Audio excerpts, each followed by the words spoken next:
hell painting back there. Oh, thank you. It's a Christmas present from my friend Annabelle. Oh, right on. Thank you. All right, welcome to the station of decapitation without your head. I'm Nasty Neil, and I'm joined by Alex Winter, Jonah Rodrigues, and director Josh Forbes of my favorite movie of 2024 so Hey, far, There we love go. that. Destroy All Neighbors. This was amazing, and you guys can see it on Shudder, January 12th. So, Jonah, what was like the pitch for the movie, and what did you think when you first saw the script? Well, it's like I just got the pitch first from Josh. It was a text, and he says, "Do you want to be in a movie I want to make that's a mix between Delicatessen and Evil Dead 2?" And I said, "Yes, please, fucking yes, let's go." All right. And like that's all. That's all I need to know. Then he sent me a sizzle, and I was like, I read the script. I was like, this is great. I want to do this. Nice. Alex, coming up with the accent for Vlad, what was the process there? And also Josh, would like how much of a hand did you have in that? Okay, who's starting? All right, let's start. I mean, look, the fun thing about playing characters like this is that you get to build a human being from scratch. Uh, I talked to Josh, I talked to Gabe Bartalos, who was creating Vlad, and sort of we all came to consensus about who Vlad was. I had my own ideas about who he was in terms of his backstory. I knew I wanted him to be Romanian.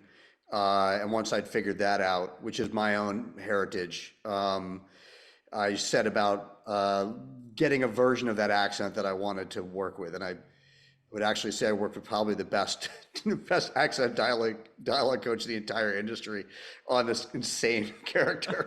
Um, I but want to talk to him now. yeah, but it was a lot of fun. And we all, it's a collaborative movie. We all sort of had a hand in building this crazy Frankenstein's monster thing. What's funny too about it is that, a lot of the story is kind of from Will's point of view. And so, from that point of view, his neighbor is a complete monster. But it was very important to Alex and myself that he actually was a real guy, that we knew what that real guy was. Once he's dead and comes back, then he's really more of a Spoiler. yes, but yeah, it's in the trailer. But it's at that point it becomes more of like a figment of Will's imagination, sort of. So it just kind of goes off the rails. But I don't know. I think it's just like a really smart touch to really try and ground it where we could, and that was a great place to ground it. Jonah, what's it like Oh, go on, sorry. I was just gonna say I knew the film was going to be grounded and Jonah was going to be grounded, so I just wanted to make sure I didn't I didn't like force. You were also very grounded, right? Yeah, I didn't want Jonah to be acting opposite like the guy in a Chuck E. Cheese mascot costume, I'm just the next Bob Hoskins talking to fucking Roger Rabbit over Exactly. Was it ever hard to stay in character, Jonah, with Vlad and all his Vladness?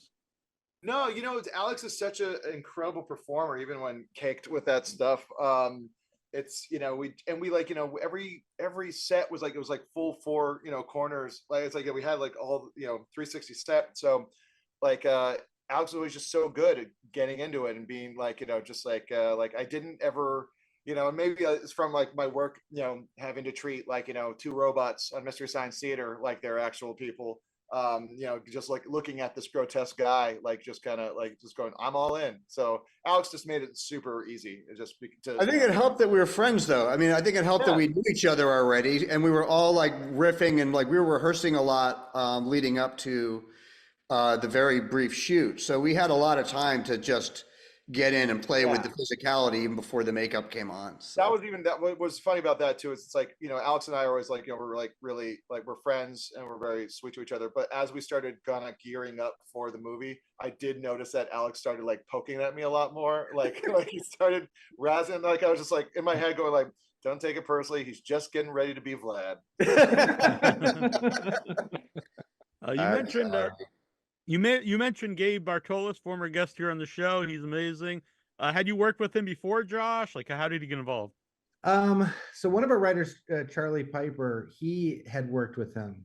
And so when we were initially kind of like concocting the idea, and our mutual, we were talking about our mutual love of practical effects. He's like, oh man, Gabe would be so good. Like if only, it's kind of like the holy grail. Like if we could only get him involved. And sure enough, he was super excited about it.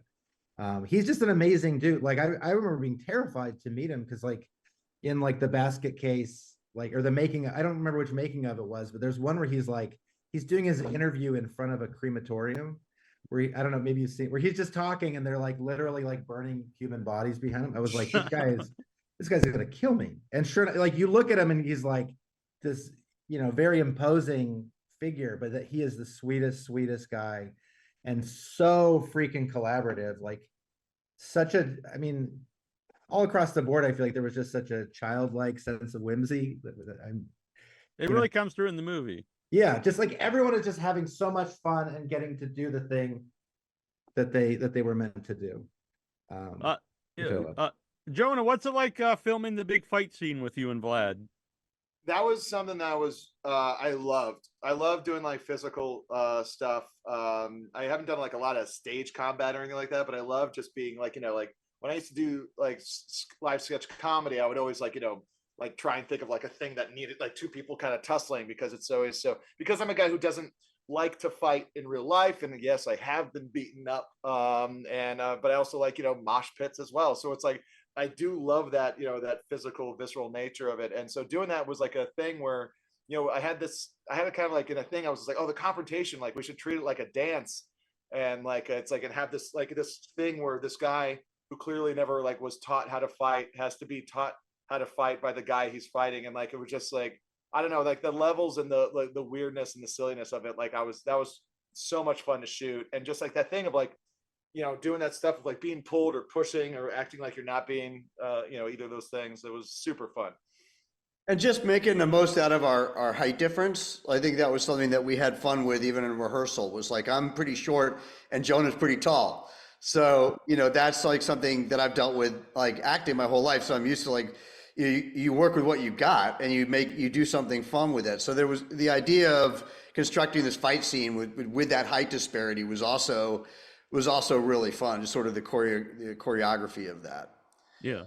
And we had a great choreographer for it, Nariana Cabral, aka Ninja, who is just he came recommended through my friend Chancellor, who's an amazing editor.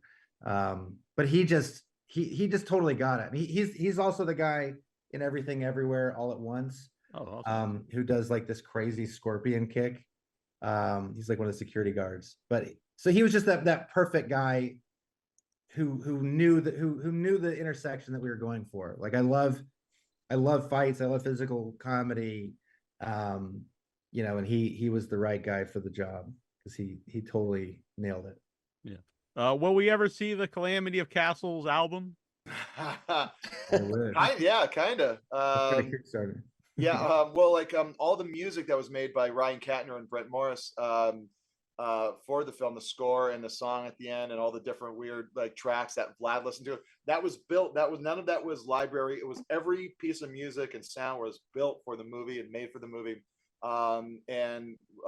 Because of Ryan's other band, Man, who was on Sub Pop Records, we are going to have our soundtrack for the movie, all the music on Sub Pop Records. Which is very exciting for any kid from the 90s that listened to grunge.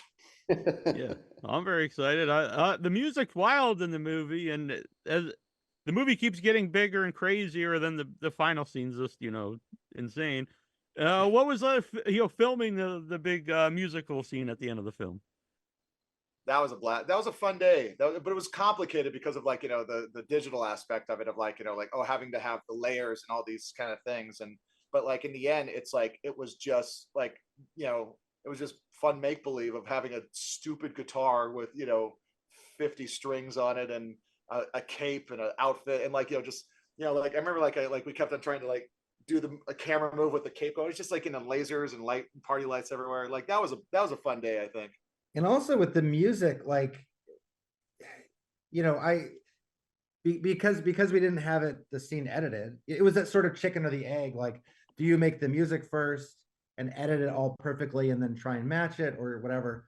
But so what we ended up doing was I just had a list of things that I wanted Ryan to make samples of, little Ryan and Brett are who did the score.